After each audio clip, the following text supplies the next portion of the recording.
మన రాష్ట్రానికి సంబంధించిన క్యాబినెట్ విస్తరణ జరగబోతా ఉంది. ఇప్పటికే మీడియా ద్వారా ఆ వార్త కూడా బయటకు వచ్చింది. ఈ తరుణంలో వైఎస్ఆర్ కాంగ్రెస్ పార్టీ తరపున ఈ రాష్ట్ర ప్రభుత్వాన్ని, తెలుగుదేశం పార్టీని, చంద్రబాబు నాయుడు గారిని మేము గట్టిగా అడగదలుచుకున్నాం. వైఎస్ఆర్ కాంగ్రెస్ పార్టీ నుంచి దాదాపు 20 మంది ఎమ్మెల్యేలను 21 మంది ఎమ్మెల్యేలను చంద్రబాబు నాయుడు గారు కొనుగోలు చేయడం జరిగింది. మరి ఆ కొనుగోలు చేసిన ఎమ్మెల్యేలకు కూడా కొంతమందికి మంత్రి పదవులు ఇస్తున్నట్లు సమాచారం కూడా వచ్చింది. నిజంగా రాజకీయాలను ఇప్పటికే అత్యంత నీచాతి నీచమైన స్థాయికి చంద్రబాబు నాయుడు గారు తీసుకెళ్లారు. ఒక పక్క తెలంగాణ రాష్ట్రంలో ఏమో తెలుగుదేశం పార్టీ నుంచి టీఆర్ఎస్లోకి వెళ్ళి అక్కడ వాళ్ళ రాష్ట్ర మంత్రులు అయితే, ఇదే చంద్రబాబు నాయుడు, ఇదే తెలుగుదేశం పార్టీ వాళ్ళను తీవ్ర స్థాయిలో వాళ్ళపై విరుచుకుపడింది. అక్కడ చేస్తే తప్పంట, ఇక్కడ వాళ్ళు చేస్తే తప్పు కాదంట. ఇది ఎంతవరకు సమంజసం? ఇది నైతికమేనా, అనైతికమా? మరి ఆలోచించుకోవాల్సిన అవసరం మరి ప్రతి ఒక్కరి మీద ఉంది. ఈరోజు తెలుగుదేశం పార్టీలోకి వెళ్ళిన మన జిల్లాకు సంబంధించిన ఆదినారాయణ రెడ్డి ప్రస్తావన కూడా మరి 2-3 రోజులుగా పేపర్లలో వస్తూ ఉంది. నిజంగా ఏం మెసేజ్ చంద్రబాబు నాయుడు ఇవ్వదలుచుకున్నాడు? కేశవరెడ్డి విద్యా సంస్థల పేరుతో కేశవరెడ్డి అనే వ్యక్తి దాదాపు 750 కోట్ల రూపాయల స్కామ్ చేశారు. అంటే ఇది మరో అగ్రిగోల్డ్ స్కామ్ లాంటిది. దాదాపు 8,000 నుంచి 10,000 మంది డిపాజిట్దారులు అంటే ఇక్కడ తల్లిదండ్రులు అక్కడ పిల్లలకు సంబంధించిన డిపాజిట్లు ఒక్కొక్కరు 2 లక్షల రూపాయలు చేశారు. ఇవి కాకుండా బ్యాంకులకు అప్పులు ఉన్నాయి. ఇవి కాకుండా 100 మంది ప్రైవేట్ వ్యక్తులకు అప్పులు ఉన్నాయి. మరి ఇంత పెద్ద ఎత్తున స్కామ్ చేసి జైల్లో ఉన్నాడు ఆదినారాయణ రెడ్డి వియ్యంకుడు కేశవరెడ్డి.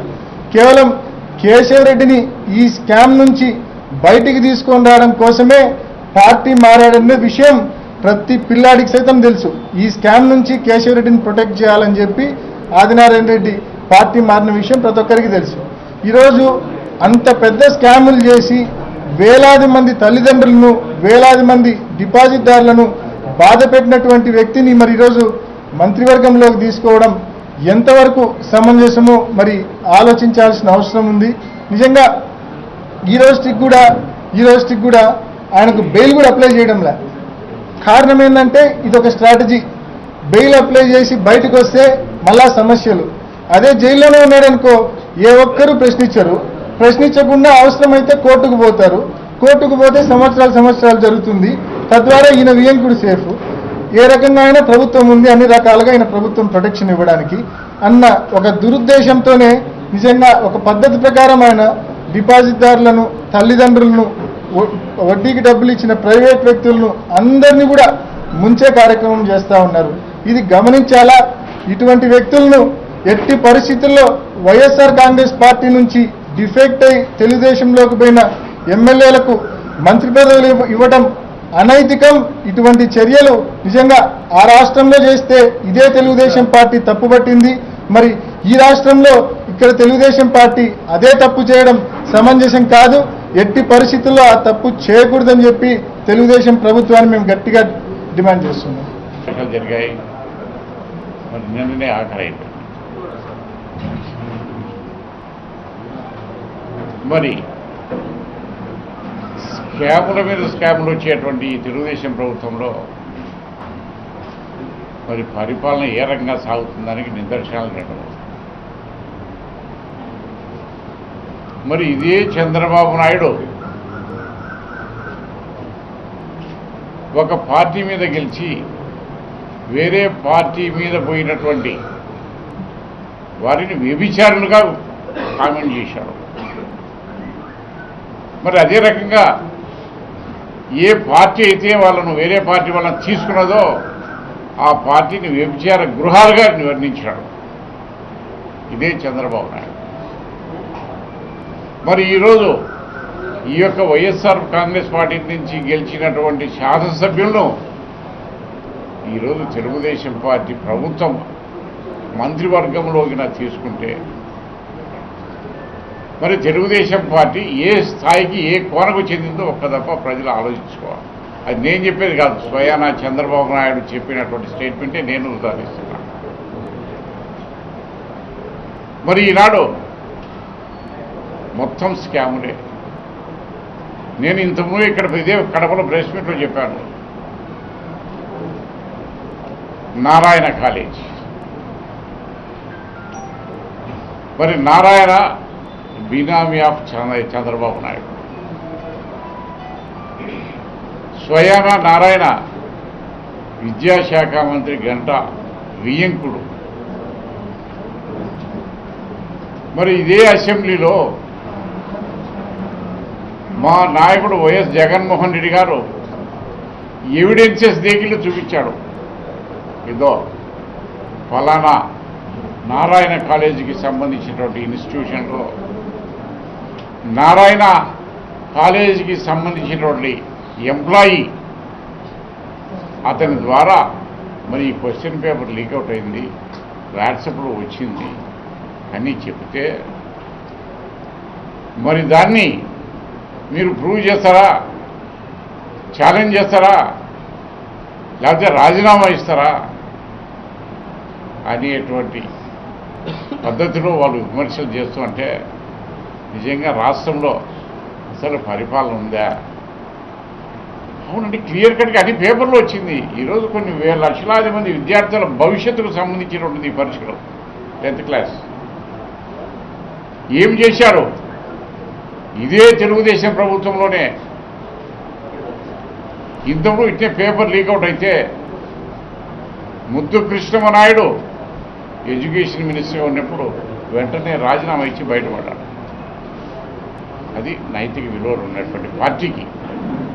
మరి ఈరోజు తెలుగుదేశం పార్టీలో ముఖ్యమంత్రికి నైతిక విలువలు లేవు.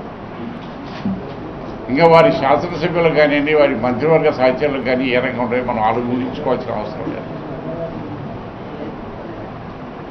మరి ఈ రకమైనటువంటి చంద్రబాబు నాయుడు పరిపాలనలో రాష్ట్రం ఎన్ని ఇబ్బందులు పడుతుందని మనం చూస్తున్నాం. దాదాపు 20 రోజుల నుంచి అసెంబ్లీ జరుగుతూ ఉంది. జిల్లాలో తాగునీటి సమస్య ఉంది, కరువుతో రైతులు అల్లాడుతున్నారు. మరి దాని మీద డిస్కస్ చేయమని చెప్పేసి మేము ఎన్నోసార్లు ఆ ఇష్యూ రేజ్ చేశాము. పొరపాటున కూడా అది టేకప్ చేయలేదు.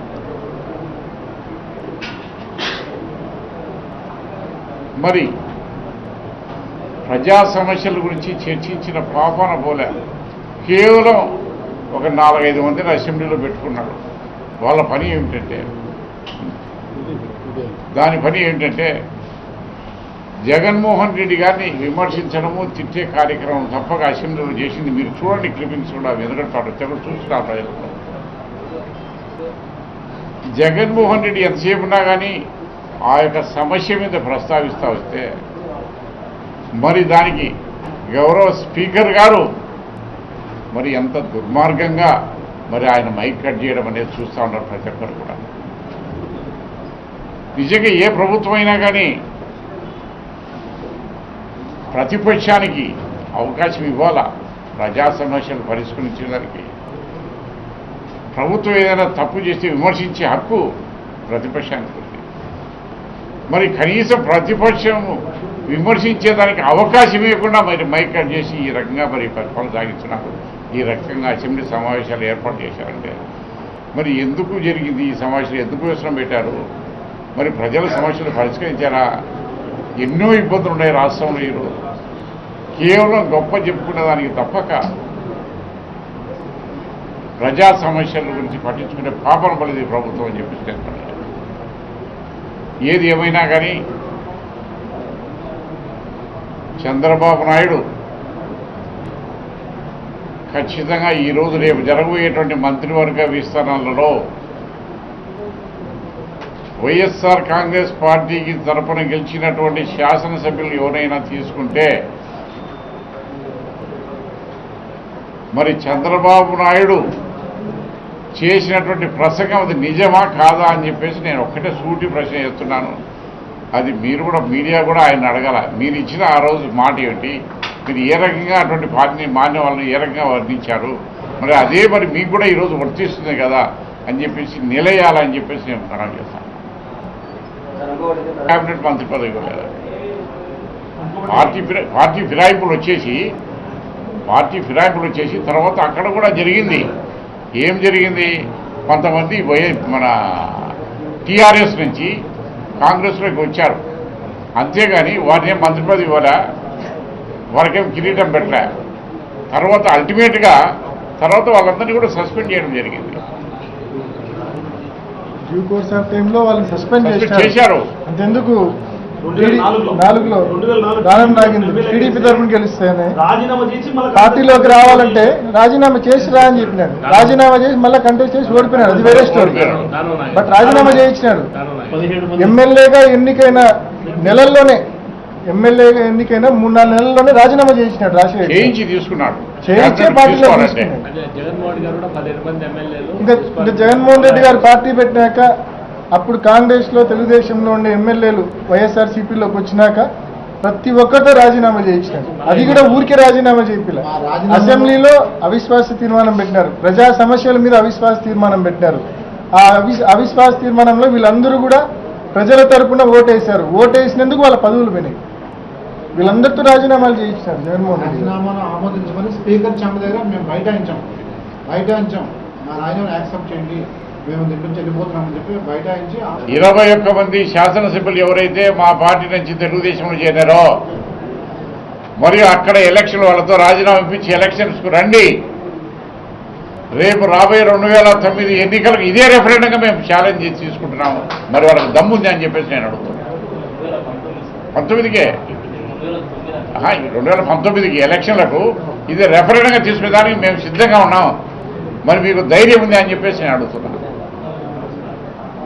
పార్టీ సింబల్తో గెలిచిన తర్వాత కేవలం ఒక స్కామ్ను తప్పించుకోవడానికి పార్టీ మారి ఆ స్కామ్ నుంచి బయట పడేయండి, నేను పార్టీ ఫిరాయిస్తాను అని చెప్పి పార్టీ ఫిరాయించి దాదాపుగా 10 నుంచి 15 వేల కుటుంబాలు రోడ్డు పాలయ్యాయి. తమ పిల్లల భవిష్యత్తు గురించి ఎంతో సొమ్మును కూడబెట్టుకున్నటువంటి ఆ డబ్బునంతా కూడా వాళ్ళ చదువుకు ఉపయోగపెట్టాలని చెప్పి ఒక స్కూల్లో ఫీజు కడితే కేశరెడ్డి స్కూల్లో ఆ డబ్బును వాళ్ళ వ్యాపారాలకు మార్చుకొని ఆ తిరిగి డబ్బు చెల్లించకుండా ఎంతోమంది దాదాపు 10 నుంచి 15 వేల పిల్లల తల్లిదండ్రుల పొట్టగొట్టినటువంటి వ్యక్తి స్కామ్ని బయటకు రానియకుండా పార్టీలోకి వచ్చావు, మీ వేంకును బయట వేస్తామని చెప్పడం ఎంతవరకు శ్రేయస్కరం. అటువంటి వ్యక్తిని మళ్ళీ క్యాబినెట్ స్థాయికి తీసుకెళ్తాం అని చెప్తే ఆ ఫీజులు కట్టకుండా నరకయాతన, ఆ ఫీజు డబ్బులు కోల్పోయి నరకయాతన అనుభవిస్తున్నటువంటి ఆ తల్లిదండ్రుల పరిస్థితి ఏమిటి, ఆ పిల్లల భవిష్యత్తు ఏమిటి? ఇంత అనైతికమైనటువంటి రాజకీయాలు జరుగుతున్నాయి అని అంటే తెలుగుదేశం పార్టీ ఏ స్థాయికి దిగజారిందో మనం అంతా అర్థం చేసుకోవచ్చు. ఈ స్కామ్లో ముఖ్యమంత్రి కుటుంబం కూడా ఇన్వాల్వ్ అయినట్టుగా ఉంది. వాళ్ళు కూడా డబ్బులు దీంట్లో భాగస్వామ్యం చేసుకొని ఆ డబ్బులంతా కూడా ఎగరగొట్టేసిందే కాకుండా ఆ కేసునే పైకి రానియకుండా వాళ్ళు తొక్కి పెట్టడం చూస్తే ప్రజాస్వామ్యంలో నిజంగా ప్రజాస్వామ్యం అపహాస్పాలు చేస్తున్నారు. వీళ్ళందరి బండారం బయటపడక మానదు. ఇటువంటి వాళ్ళు ప్రజలంతా కూడా గమనిస్తున్నారు. ప్రజలు ఇది ప్రజాస్వామ్యం, ప్రజలను అనుసరించుకొని పోవాలి. అధికారం ఉంది కదా అని చెప్పి విచ్చలవిడితనం వీళ్ళు చేస్తున్నారు. వీళ్లకు గుణపాఠం చెప్పేటువంటి రోజు దగ్గరలోనే ఉంది.